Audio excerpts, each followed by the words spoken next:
Hi guys, my name is Zack. My name is Blau. And we'd like to thank you for purchasing this download. This is Presage, and we've been working on this for a while now. We really hope you enjoy it.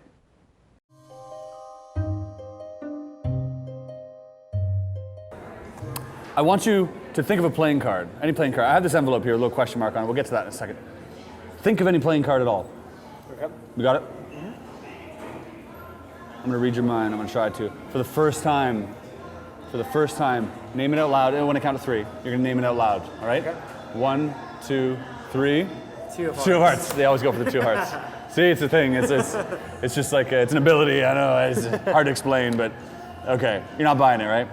Okay, this is a joke, but that's what I mean. It's a little bit of fun, right? But here's what we're gonna do. I'm a little more familiar with cards, so using cards, and here's what we're gonna do. Edgar, right? Mm-hmm. Eddie?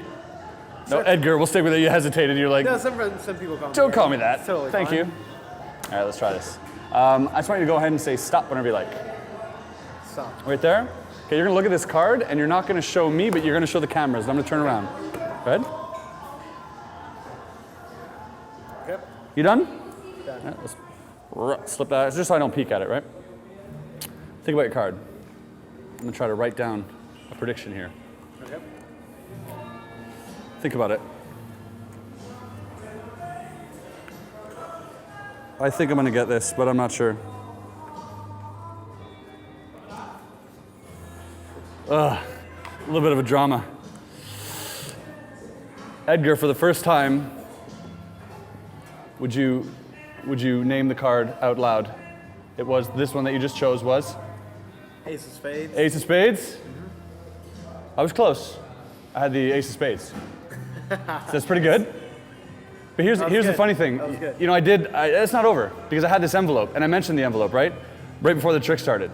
And I said to you, this is going to play a part, but you didn't know what yet. Do you remember, as a joke, I sort of said to you, name a card, and I repeated it like a fraction of a second after you said it, right? We kind of laughed, and we had a moment, Edgar, we had a moment, we shared that. I remember that. Edgar, what was that card that you named? Do you remember? Was it the two of hearts, right? Two of hearts. See, I wrote down here, before I even got here, I wrote, you will name the two of hearts. That's good.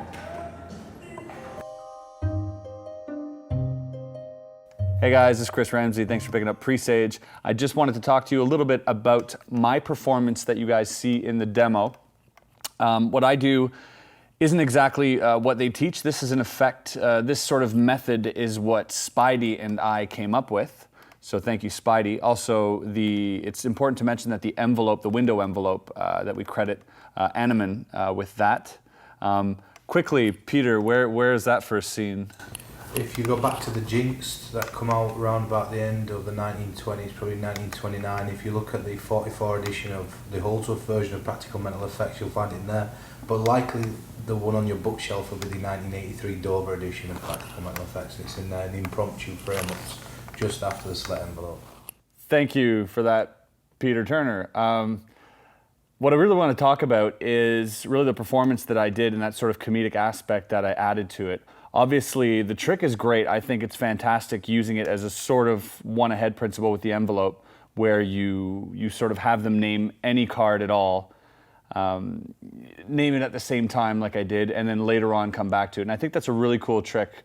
The reason for that is when you're approaching a table, when you're approaching anybody in Magic, I think there is this automatic barrier that people have, and it's a great way for people to sort of throw down the guard.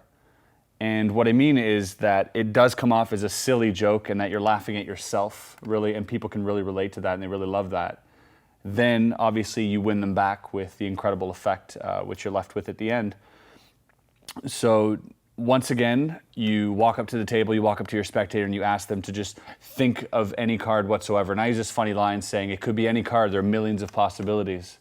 And obviously there are 52. Some people are going to say there's 52, but if not, hey, if it makes the effect that much more incredible, if they think there are millions of possibilities, then so be it. You then ask them to count to three, and on the count of three, they're going to name their card out loud for the first time ever. We've never heard of their card. 1, 2, 3, and then they say something, and you just repeat it a fraction of a second. 3 clubs, right? And kind of silly. So this idea was first shown to me by Bobby Mata and Eric Leclerc were goofing around with this sort of principle, I think, at Sorcerer Safari. And that's where I first seen it. And I think it's brilliant, whether you use a celebrity name or a playing card or a word or an animal, it's just silliness. More times than not, however, if you show magic to anybody before you do this and you blow them away, mentioning it half a second after, they will think you read their mind. And that's actually happened to me quite a few times. So I use this as an opener. I use this when approaching people. I think it's a great way to break the ice and break that barrier and have them, because you're approaching and they're crossing their arms. They're like, well, what's this guy going to show me now? And so it's a great way of kind of letting that guard down and letting them know that, listen, I'm just here to entertain, to have some fun with you guys and not really to make you think that I have superpowers. So it's a really important thing. What's fun about this, so after you said the joke, you say, okay, now I'm going to show you a card trick. And you get into the card trick, you force the card that you have written on the pad. They select it. Now you have this great moment of a reveal where you say, you can put another joke in here, and they can say, you say, what was your card? They say King of Hearts. And you say, well, I was close. I had the King of Hearts, right? And you get a little applause. It's fine. You say, but wait, that wasn't the trick. Now you remember I told you there was an envelope here the entire time, but I said we'll get back to that in the end. Anybody remember what the card was that you named out, and then I repeated sort of half a second after, pretending to read your minds, and then they say it was a 3 of hearts or whatever it was. You then pull it out, and the card inside says you will name the whatever they named, in this case 3 of hearts.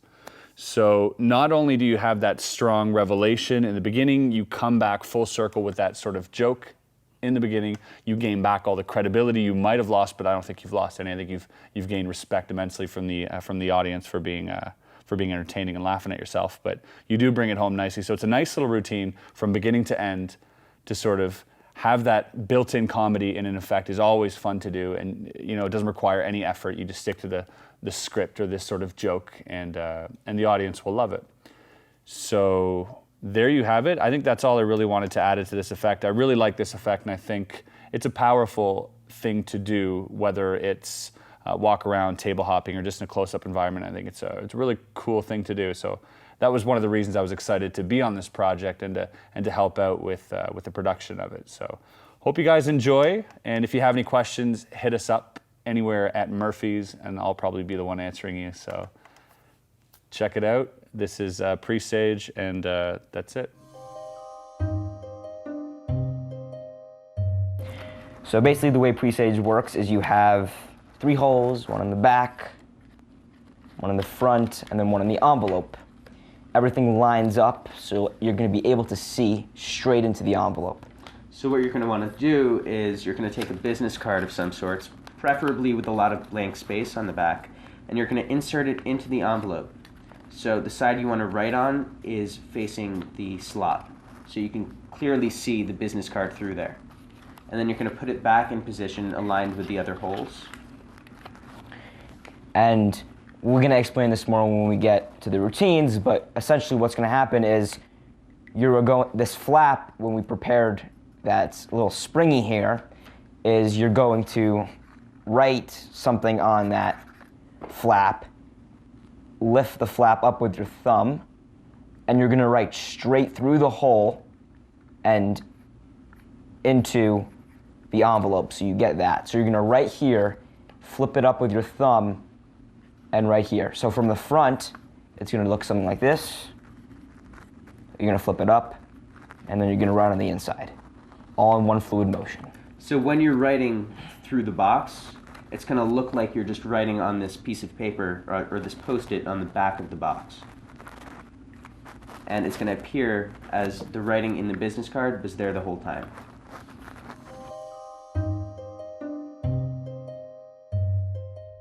First, you're going to need any regular deck of playing cards that you'd like. You'll need an X-Acto knife, a pair of scissors, a few cards that you don't care about. These are advertisement cards. A sticky notepad, a size 1 coin envelope, and a rubber band.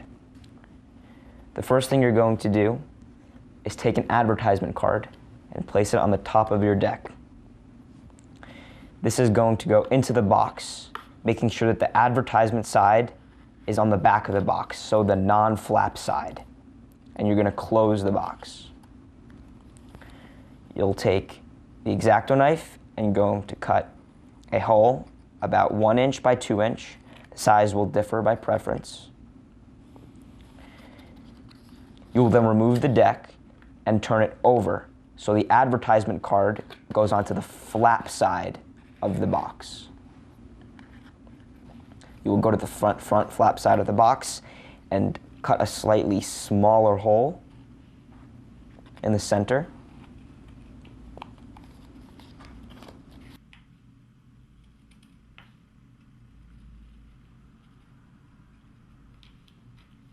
And you can remove the deck.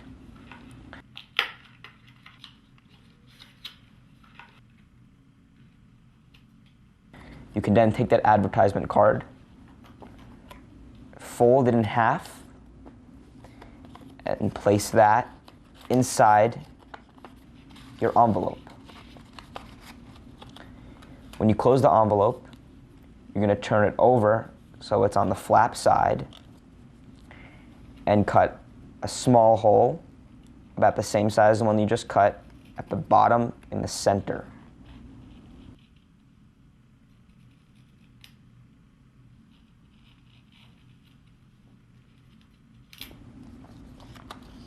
You can remove that card and you can put that away. Next, you're going to take the hole in your envelope and the hole on the front flap side of your box and make sure that they line up. You're going to then take a rubber band and wrap it around the box once and then twice. You're going to turn the deck over and you'll get a sticky note pad. And you can shave the sticky note pad and cut the sticky note pad with the scissors so that the pad is about the size of the back of your box. It can be a bit smaller. You'll take one sticky note with the sticky side toward the top of the box, the flap side. You're going to place it under the rubber band and stick it down. You're then going to take the bottom half below the rubber band and slightly fold it upward so you have a little door that you'll be able to get in and out of later on. And that is the construction of the gimmick.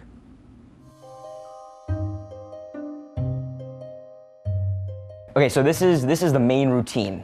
We got help creating this from Spidey and Chris Ramsey, and so I guess let's get into it. So what you're going to do is you're going to take a business card with a lot of blank space on it, and you're going to write "you are thinking of," or something along the lines of that. So what you want to make sure is that the bottom is blank because you're going to be writing in this space through the box. So you're going to place the business card into the envelope. I'll take that. Making sure that the blank space is toward the hole. So when you push it in, you can see that this is all blank down here. Then you're going to take the envelope and you're going to put it back in position on the box like we spoke about before. Okay. So now we'll go through the workings of the routine. So you'll have the cards out. You'll begin with this on the table, in your hand, whatever you prefer. And you'll begin by saying, I want you to just think of any playing card. Okay. Name a card. So I thought of the 7 of Hearts. 7 hearts. You would like to change your mind, or is that the one that you... Yeah, I'll change it. Jack of Spades. Jack of Spades. Okay. Sure. Now maybe I could have forced you or mentally forced you to pick that, so we'll try something else as well. I'd like you to just do me a favor and just say stop whenever you'd like. Stop. Perfect. Memorize that card. Where's the card? Let me put that in. Do you remember the card that you picked? You're focusing on that? Yes, I do. Perfect. I want you to just look at me for a second and let's...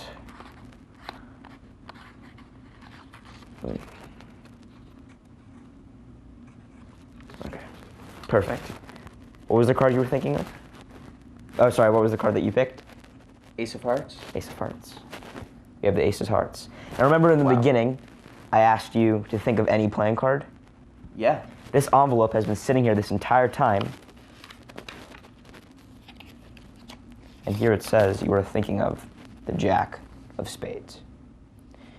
So in the routine, what will happen is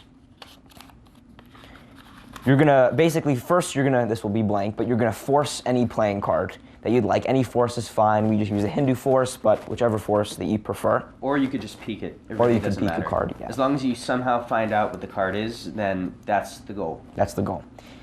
But you're gonna ask them to think of one first. In this case, Ethan thought of the Jack of Spades. They could change their mind as much as they'd like. It really doesn't matter. Once they pick their card, you're gonna say, I want you to focus on the card you just picked. That's important. You saw I made that mistake, but make sure to think of the one that they just picked. And what'll happen is, you're gonna write that card first. As you saw, I drew the Ace of Hearts.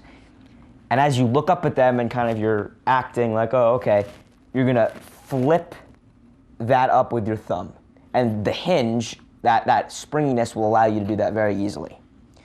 You will then write straight into the white space or the hole into your envelope the card they're thinking of. You could, in this case, I put JS for Jack of Spades. You could draw a spade. You could draw a heart. Anything your preference. You could write the word out if you have enough room. It's all depending on the size of the hole you made on the front of the box and on the envelope. You can make that bigger if you'd like more writing room. It really doesn't matter. So once you've done that, you ask them what was the card you just picked. So I said Ace of Hearts. You will show, and make sure your fingers are kind of holding this down so you can show the back of the box very clean. Then you'll say, now, I don't know if you remember, I've had an envelope sitting here this entire time. We put a question mark on there, you can, whatever you want. Maybe you want to write a message. Here is what you're going to do to clean up before you reveal the kicker ending. Your hand is going to cover the bottom of the box below the rubber band. You're going to slide the envelope out so your hands are still covering the hole, and you're going to ditch the box somewhere in your back pocket. If you're using a suit, you can ditch it in your suit side pocket, or you can do it in your side pocket, whatever you'd like. If you're performing in a parlor situation, you can dump it in your case. And what's great about this is that you can hold the envelope freely, just like this, and no one is going to see the hole on the back where you just wrote the Jack of Spades, or whatever card that they thought of. So now you're ready for the reveal. Now there are a few ways you can get to this. You can either, if you're walking around and this is something you'd like to reset, you can just pull out of the box and show you are thinking of the Jack of Spades. Or if you want to clean up this, if you're only doing it once, you could basically just rip open the envelope, pull it out, crumble this away. You're clean now, totally clean, and you're left with a beautiful prediction. And also, the envelope could be sealed. We're just doing it without it being sealed so we can repeat it, but it can be completely sealed to make it look like it was there from the beginning as a bigger convincer. And yeah, that is the That's first Spidey's routine. Yeah.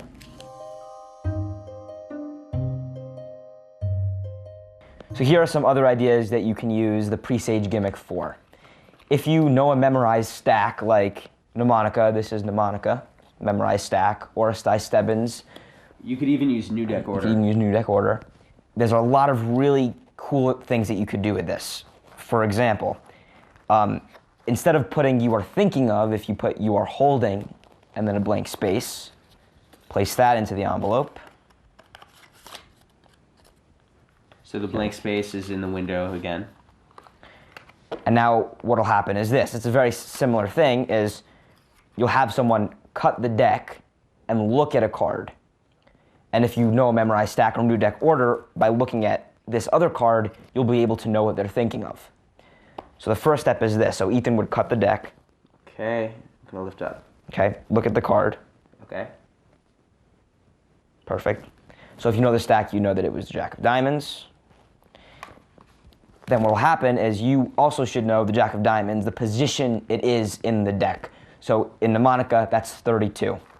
So what will happen is I will write the Jack of Diamonds here. I will flip this up and then write 32 in the hole. Next, you will reveal that. You will reveal the Jack of Diamonds. That's the first kicker. You reveal the card they're thinking of. Continue as usual.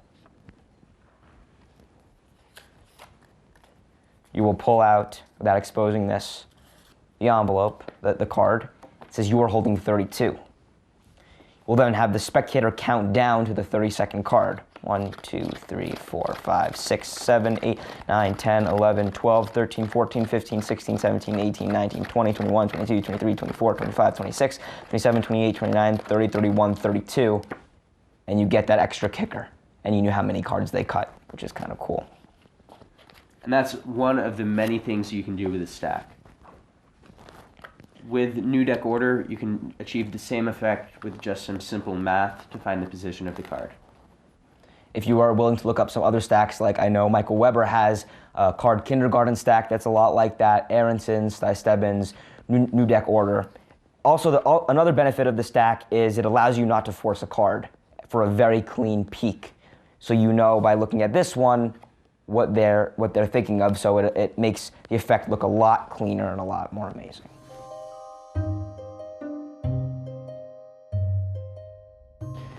So here are some variations for Presage. How I build my gimmicks is I actually make the hole on the front of the box slightly bigger. So what this does is it allows for more writing room. As you can see, you can write full words and bigger things other than just 2 letters or 2 numbers or something like that. Now this could be very helpful for some creative effects that you can think of at home. I mean, there are tons of things you can do with this. Now, another thing that I like to do is okay, so let's say you know the information. You know the card that they selected, the number, or the card that they thought of, and the other card. So a good way to justify for writing 2 things is this. You would take your pen, you'd uncap it, you would begin to write as normal. So let's say the card they chose was the Ace of Hearts, like it was earlier. So I would write the Ace of Hearts, I'd write an A and I'd draw a heart just like that. And then what I would do is I'd say, you know what, no, I don't think that's right. I'd cross out nothing right before the Ace of Hearts. So it looks like I just wrote something and I didn't like it, so I crossed it out. And then I do the thumb move, I fold it up, and I write whatever I want, or whatever they thought of in the beginning, in the slot in the front of the box. So what this does is it makes it seem like at first you were wrong and then you wrote it again. So it justifies for killing time. And that's a very, very creative method for doing so. And yeah, those are some variations. There are cool subtleties that you can do with making everything seem more natural. Like we already spoke about how to take the envelope off the front of the box and you can rip it open. And after you crumble the envelope, it doesn't matter that the slot is there. You can give it out to them and they'll think it's just ripped up. And yeah.